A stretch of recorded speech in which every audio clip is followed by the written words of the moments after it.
अब हम लोगों ने reflective index of substance of prism, prism के पदार्थ का अपवर्तनांक का फार्मूला जान लिया है। अब हम उस पर किस तरह के न्यूमेरिकल आते हैं उनको आपको बताएंगे। आपको ध्यान रखना है कि न्यूमेरिकल किस कंडीशन में है। अगर मिनिमम डेविएशन अल्पतम विचलन की दशा में है तो वहाँ के फार्मूले यूज़ करना, जैसे कि इस क्वेश्चन में मैं आपको बता रहा हूँ। क्वेश्चन ध्यान से पढ़िए। A prism glass of angle 60 has reflective index √2 then in the position of minimum deviation, यानी पोजीशन किसकी दी हुई है, मिनिमम डेविएशन की। Minimum deviation find the number 1 minimum deviation angle delta M विचलन कोण, एंगल ऑफ इंसिडेंट आपतन कोण, एंगल ऑफ रिफ्रैक्शन अपवर्तक कोण। मतलब डेल्टा एम निकालना है, आई और आर निकालना है। ठीक है, इस क्वेश्चन को हम लोग सॉल्व करते हैं। इसमें हम लोग अगर देखें तो हमारे पास दिया हुआ है क्वेश्चन में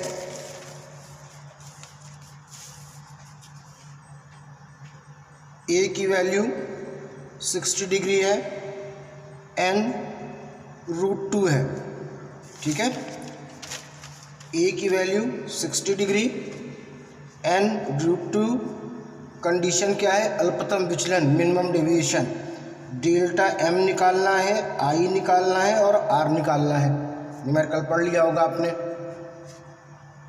तो देखिए, सबसे पहले फर्स्ट वाला, we know the formula of reflective index for prism, n is equal to sine a plus delta m by 2 upon sine a by 2। अब देखिएगा, इसमें मैथमेटिक्स ना लगाइएगा, इसके बॉडी को कैसे कैलकुलेट किया जा रहा है फिजिक्स का ट्रिक लगाकर, क्योंकि डेल्टा एम मेरे पास है नहीं और वो ब्रैकेट में बंद है तो ब्रैकेट खुलना मुश्किल हो जाएगा। तो देखो हम इसे कैसे कर रहे हैं। पहले इसकी हम वैल्यू रखते हैं। एन की वैल्यू कितनी दी हुई है, √2 साइन ए हमारा 60 डिग्री है, डेल्टा एम निकालना है और यहाँ पर फिर साइन की वैल्यू 60/2 हो गई। मतलब √2 is equal to sine 60 plus delta M upon sine 30 degree. Sine 30 degree की वैल्यू आपको मालूम है 1/2 होती है, तो यहाँ पर साइन की वैल्यू रखोगे, फिर वो अपॉन में होगी, यहाँ पर इंटू हो जाएगी। जो यहाँ पर आप 1/2 रखेंगे वो इधर क्या हो जाएगी, इंटू हो जाएगी। तो आपके पास आएगा √2, जो यहाँ पे अपॉन में था साइन 30 की वैल्यू वो यहाँ पर आ गई। अब sine 60 plus delta M by 2। अब देखो, जब तक साइन नहीं हटेगा हम ब्रैकेट नहीं खोल पाएंगे, जब तक ब्रैकेट नहीं खोल पाएंगे तो डेल्टा एम को बाहर नहीं निकाल पाएंगे। डेल्टा एम जब अकेला बाहर नहीं आएगा तो डेल्टा एम को कैसे फाइंड आउट करेंगे, क्योंकि हमें डेल्टा एम निकालना है, आई निकालना है, आर निकालना है। तो आप इस चीज़ पे गौर करिए कि कैसे हम डेल्टा एम को बाहर कर रहे हैं। यहाँ पर आप ध्यान दीजिए, इस जगह अगर हम ऊपर और नीचे √2/√2 कर दें तो बैलेंस पे कोई फ़र्क नहीं पड़ेगा, लेकिन हमारे बहुत काम की चीज़ आ जाएगी, जो अभी आप देखिएगा, साइन 60 प्लस बाई 2। अब यहाँ पर देखो क्या हुआ, यहाँ पर देखो एक 2 पहले से था, ठीक, √2 था, तो √2 और √2 से क्या किया, इंटू भी कर दिया और अपॉन भी कर दिया। ठीक है, तो ये आपके पास ऊपर क्या आया, √2 कितना आएगा, 2√2 इंटू 2। ठीक है, आपने इस बात पे ध्यान दिया। हमने यहाँ पर क्या किया, √2 से इंटू भी किया और √2 से डिवाइड भी किया। इससे हमारे पास ये आ गया, ये 2 और 2 कैंसिल हो गया। आगे साइन 60 प्लस डेल्टा m/2 है। अब यहाँ पर बचा 1/√2। क्या बच रहा है, 1/√2। और ज़रा दिमाग में सोचो 1/√2 की साइन में कितनी वैल्यू होती है। तो आपको मालूम होगा साइन